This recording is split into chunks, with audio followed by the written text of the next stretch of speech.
So let's talk about Mankind Man. He's here in the King of the Ring 1997. Now, he wasn't in the tournament in 96. He just beat The Undertaker and took his manager. It was a special moment. But now here we are, and we've got, I guess that was SummerSlam where that happened. Whatever. King of the Ring 97, though, is going to be a time to crown Triple H. And there's been lots of rumor and innuendo that he was supposed to be the guy who got the nod in 96. But when it happens in 97, well, Mankind is no longer just a straight heel. I mean, he's become a babyface. He's become likable because of these promos and vignettes and interviews that we've been seeing with Jim Ross. We're starting to see a different side of him. But that's always been kind of confusing too. Like the whole sympathetic babyface thing about the worms and being picked on and all that and wanting to be Dude Love. Like you feel bad for him, but then at the end he attacks Jim Ross. So that's kind of heel stuff. Is it? I love heel stuff to who? Is this tweener behavior? Is that sort of a hallmark of the Attitude Era where it is a little more shades of gray? It's not as black and white. It is shades of gray, but I do think that attacking Jim Ross probably was that step towards being babyface, because during this time you have such a anti-authority feeling. And Jim Ross definitely was that authority and that establishment figurehead. You know what I mean? Yeah. So he was the guy that was play-by-play guy. He was the guy that you don't touch. So by touching him, that kind of helped push Mankind over the edge to that baby face. And immediately, once he got Jim down and took Jim out, he was very concerned. And he's going to need some help. Help. Jimmy's going to need some help here. You know, just classic stuff. It works to the point where when he comes out, does his entrance at King of the Ring, he gets some cheers. And they keep it going the next month. Canadian Stampede. We reviewed this in the archives. One of the best shows of all time. Go out of your way to see it. And Mankind and Triple H actually opened the show. They set the tone maybe for the rest of the show because it's a crazy brawl. It ends in a double count out, and cameras actually follow them and show them brawling throughout the arena for the rest of the night. I mean, they're outside and everywhere else. I like this feud. And when you really think about what Foley has done in his first year, really, he's got this fantastic feud with The Undertaker, and it feels like we're along the way. We have interesting matches with Shawn and teaming with Vader and taking on Owen and Davey Boy. We have a couple of matches with Funk. We work with a young Rocky Maivia, but his next real feud, I mean, this is it with Triple H. Man, you want to talk about the next generation. Again, we're in 97. So on the other channel, Scott Hall and Kevin Nash and the NWO are getting hot. We got to have this new generation, pardon the pun, really step up. And these guys did in a major way. I mean, they were made for each other, Triple H and Mankind, no? Yes, absolutely. And this is where, you know, the narrative and everything gets lost is, man, we were getting our butts kicked on television as far as ratings. WCW had emerged, and they had emerged and were beating us. They were beating us regularly and consecutively. We were hanging in there, though. We were hanging in there, and we were, while theirs were going up, ours were going up. The difference was we were a live event business, and our live events were continually, we were setting records on live events, continually going up with gates and everything. The groundswell was taking place at this time. It would take a year and a half for us to get back to where television ratings were now doing better.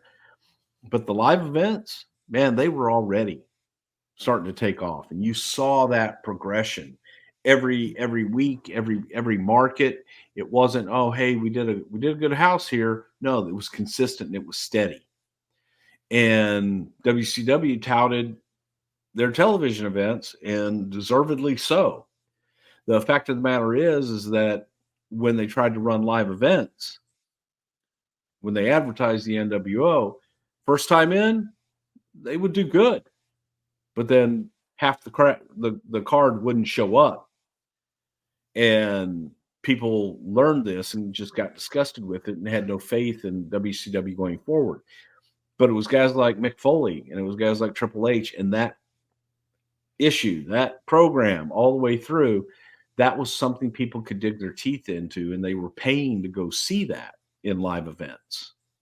So all these things, it was an underneath. It was Stone Cold Steve Austin coming up and boiling up underneath, and it was a good time. It was frustrating because we weren't winning in the ratings, but it was good in the live events. Let's talk a little bit about what's happening behind the scenes in the WWF. The summer of '97 is where things get to a boil with Brett and Shawn. They get in a fight backstage. Shawn's going to leave the company for a bit. Steve Austin is a tag team champion with Shawn when all of this is happening. And, well, with Shawn out, Austin needs a partner. And he continually turns down Mankind's request.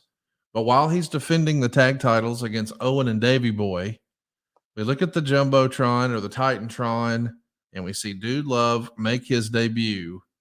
How happy and proud were you and Mick and everyone to see Dude Love make his television debut? It all came full circle. San Antonio, Texas, man. It was great. And I was happy for Mick. He finally got to realize that childhood dream. Not everybody gets to do that, on the biggest stage of them all. So, yeah, I was happy for Mick. I thought it was pretty damn cool. It's super cool. And believe it or not, Austin and Dude Love win the tag team titles. Dude is very over. I mean, fans absolutely love this. And of course, in talking to Mick over the years, he said that, well, eventually he realized there's just not much to this character. There's only so much dancing in the corner you can do with a little fake in the knees and all that. Did you think that Dude Love would have a short shelf life as well? Or did you think, hey, this could be the new gimmick going forward? I looked at it as it could definitely be a new personality when you wanted to bring it out for Mankind. I thought that it was something that, during this time, this was also where we're looking at it going, we got Cactus Jack in this whole menagerie. So what really hadn't emerged yet was Mick Foley. We had done Mankind. We had done Dude Love. Wanted to get to Cactus Jack. But you think about it, we really hadn't gotten Mick Foley yet. So the feeling was that, yeah, man, Dude Love would be great. I don't see him doing it every week, but we did think that Dude Love could be something that is one of the many personalities of Mankind.